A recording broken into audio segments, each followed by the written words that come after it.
Ottobre 1969. Un'estate di bombe sui treni ha lasciato una scia di terrore in tutta Italia. E mentre la nazione si interroga, negli uffici della squadra mobile di Padova, il commissario Pasquale Giuliano è convinto che le risposte si trovino proprio lì, nella sua città. Da tempo sta indagando su una serie di attentati locali rimasti senza colpevoli e segue la pista di un gruppo neofascista che si riunisce in città, la cellula veneta di Ordine Nuovo. I primi nomi che sottolinea sono quelli dell'avvocato Franco Freda e dell'editore Giovanni Ventura. Ma proprio quando il cerchio si sta per chiudere, l'indagine viene demolita dall'interno. Un falso informatore incastra Giuliano, mostra il suo lavoro come un tentativo di infiltrazione illegale ai danni del gruppo di Freda. E quelle prove, seppur false, sono efficaci.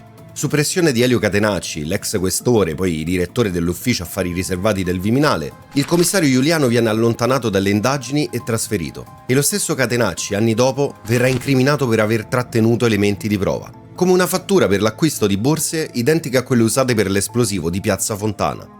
E mentre Pasquale Giuliano viene messo sotto accusa, Franco Freda fa circolare un libretto in 5.000 copie. Dentro ci sono parole che suonano come una dichiarazione di guerra. Noi dobbiamo dimostrare agli irresoluti e agli incerti che siamo i più forti, che ogni reazione o repressione borghese provocherà la nostra terribile e pronta risposta. Senza concedere alcuna tregua, noi siamo in grado di terrorizzare la borghesia al punto di costringerla alla resa. Quella promessa di terrorizzare la borghesia non rimane sospesa a lungo. Il 12 dicembre 1969, a Milano, nella sede della Banca Nazionale dell'Agricoltura, un'esplosione devasta la città. È una strage, la strage di Piazza Fontana. E un anno e mezzo dopo, mentre il commissario Giuliano è ancora costretto ai margini, un'altra inchiesta condotta dai giudici Gerardo D'Ambrosio e Emilio Alessandrini riaccende i fari su Padova. Quella luce illumina di nuovo gli stessi nomi che Giuliano aveva cerchiato in rosso: Franco Freda e Giovanni Ventura. Nasce ufficialmente la pista nera. Freda, una volta arrestato, si dichiara subito prigioniero politico. Parla di una lotta che supera la destra e la sinistra, un'ideologia che i suoi avversari definiscono nazi-maoismo, finalizzata alla distruzione dello Stato. Nei suoi scritti invoca un'unità d'azione con chiunque rifiuti radicalmente il sistema, camuffando il neofascismo sotto slogan come Hitler e Mao uniti nella lotta. L'indagine si stringe quando i magistrati gli contestano l'acquisto di 50 timer poco prima della strage. La sua giustificazione risulta grottesca. Franco Freda racconta di essere stato avvicinato da un tale capitano Hamid, un agente dei servizi segreti algerini, che gli avrebbe chiesto di procurargli i congegni per degli attentati contro Israele. Per farlo Freda si rivolge a un semplice elettricista, Tullio Fabris, e anni dopo, nel 94, lo stesso Fabris rivelerà ai carabinieri una verità rimasta sepolta per decenni. Con Freda e Ventura non si limitò a vendere quei timer, ma fece delle vere e proprie simulazioni sull'uso delle bombe. Racconterà anche di aver ricevuto un avvertimento da Pino Rauti in persona, accompagnato da Massimiliano Fachini. In quel frangente gli fu detto di essere prudente nelle sue deposizioni in tribunale. Ma nel processo queste rivelazioni tardive non potranno mai essere usate e Freda per la strage è già stato prosciolto. Intanto l'altro indagato, Giovanni Ventura, un libraio di Castelfranco Veneto, viene tradito da un amico. È un professore di lettere, si chiama Guido Lorenzon, e agli inquirenti Lorenzon riporta le confidenze ricevute da Ventura. Gli avrebbe detto di far parte di una formazione paramilitare per rovesciare lo Stato, di possedere armi ed esplosivo e di essere l'autore di diversi attentati, compresi quelli sui treni che hanno terrorizzato l'Italia nell'agosto del 1969. Ventura non ammette la strage di Milano, ma si lascia sfuggire una frase lapidaria: la vita di un rivoluzionario vale più della vita di 12 persone. E quindi il giorno dopo la strage Lorenzon incontra Ventura di ritorno a Milano, ma l'editore è perplesso perché non capisce come la seconda bomba non sia esplosa, e poi confida al professore: nessuno si era mosso, né da destra né da sinistra, per cui era necessario fare qualcos'altro. Messo alle strette dalle accuse del suo amico, Giovanni Ventura tenta una difesa che spiazza gli inquirenti e apre uno scenario completamente nuovo. Ammette i suoi trascorsi fascisti, ma dichiara di essere arrivato a convinzioni democratiche e soprattutto di far parte di un servizio informativo di carattere internazionale e di sinistra. Quella sembra una mossa disperata, ma quando i magistrati perquisiscono una cassetta di sicurezza intestata ai suoi familiari, trovano numerosi documenti. Si tratta di rapporti su politica interna e internazionale, piena di sigle oscure che ricordano documenti dei servizi segreti. Il Ministero dell'Interno li definisce frutto di una tecnica di manipolazione delle notizie, ma l'autore di quei rapporti viene presto identificato. Il suo nome è Guido Giannettini, uomo dai 1000 volti e studioso di tecniche militari. E oltre che giornalista, Giannettini è uno specialista in controguerriglia e tiene corsi per la Marina degli Stati Uniti su tecniche e possibilità di un colpo di Stato in Europa. Giannettini è sì un uomo di destra, ma secondo alcuni è il vero promotore a Roma di Avanguardia Nazionale ed è una delle voci più ascoltate al famoso convegno dell'Istituto Pollio, dove lancia un appello alla platea di militari e industriali. Se sapremo finalmente aprire gli occhi sulla guerra rivoluzionaria, se sapremo reagire in misura adeguata, allora, e soltanto allora, potremo riprenderci e vincere. Ma attenzione, è tardi, molto tardi. Giannettini non è solo un giornalista ed esperto di questioni militari, ha anche un'identità segreta, nome in codice Erodoto. A partire dal 1966 è un informatore stipendiato del SID, il Servizio Segreto della Difesa, e pienamente inserito nel mondo neofascista.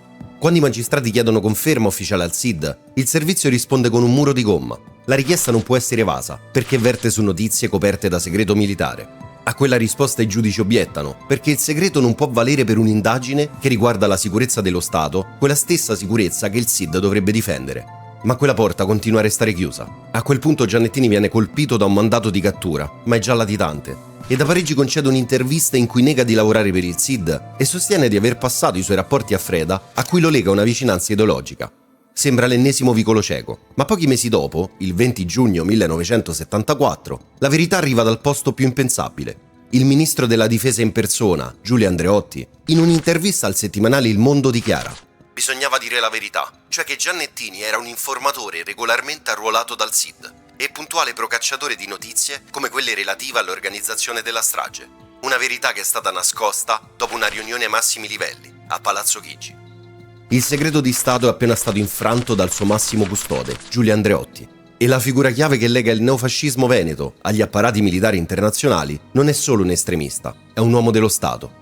A questo punto l'inchiesta sulla strage si trasforma in un'indagine sullo Stato stesso e si scopre che il SID non si è limitato a coprire Giannetti col segreto, ma lo ha fatto sparire. Nel gergo dei servizi, l'operazione ha un nome tecnico: esfiltrare. Significa prendere un proprio informatore che rischia di essere scoperto e portarlo in salvo, lontano dalla giustizia. Infatti, prima ancora che il mandato di cattura venisse emesso, Giannettini viene ospitato per un periodo nella sede dei servizi segreti in via Sicilia, a Roma. E poi con l'aiuto del SID viene fatto espatriare in Francia, dove continua a lavorare per il servizio, ricevendo denaro dal capitano Antonio Labruna per conto del suo superiore, il generale Gianadelio Maletti. Va detto che Giannettini non è l'unico fantasma protetto dallo Stato. C'è anche un altro uomo della cellula padovana che svanisce nel nulla. È Marco Pozzan, considerato il fidatissimo e inseparabile collaboratore di Franco Freda. Anche lui viene sfiltrato e il copione è identico: un soggiorno nella sede romana dei servizi e poi la fuga, stavolta direzione Madrid, con un documento falso a nome di Mario Zanella.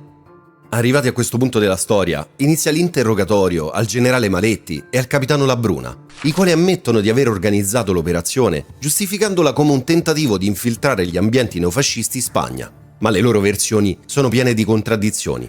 Maletti sostiene di aver autorizzato l'operazione, ma di non sapere che Mario Zanella sia il latitante Pozzan. Labruna, a sua volta, nega di conoscere la vera identità dell'uomo. Stessa cosa per Guido Giannettini, che durante la latitanza cerca di depistare le indagini e indica come colpevole l'estremista di sinistra Feltrinelli.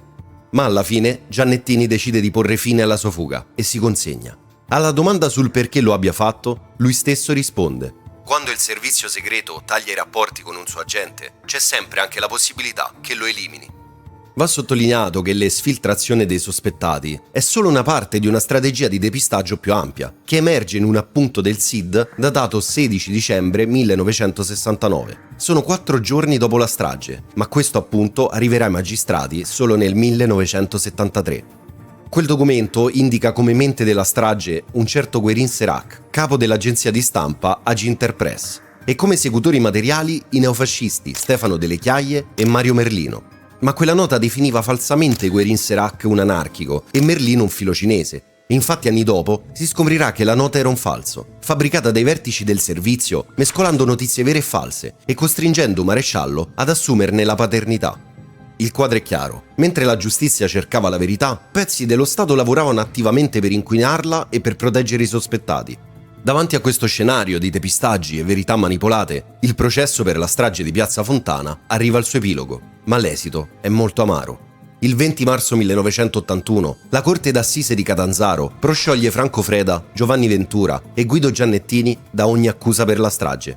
I presunti esecutori e i loro fiancheggiatori sono liberi, ma una condanna arriva, ed è una condanna che fa storia. Non colpisce i terroristi, ma gli uomini dello Stato che li hanno protetti. Il generale Gianadelio Maletti e il capitano Antonio Labruna vengono condannati per favoreggiamento e procurata fuga dei loro informatori. I giudici, con quella sentenza, stabiliscono che i servizi segreti, ostacolando le indagini in nome della presunta sicurezza nazionale, hanno superato un limite. Le rivelazioni, però, non si fermano con la fine dei processi. Un altro informatore del SID, Gianni Casalini, nel 2008 rivela di aver partecipato personalmente alla strage e che la riunione decisiva per pianificarla si tenne il 18 aprile 1969.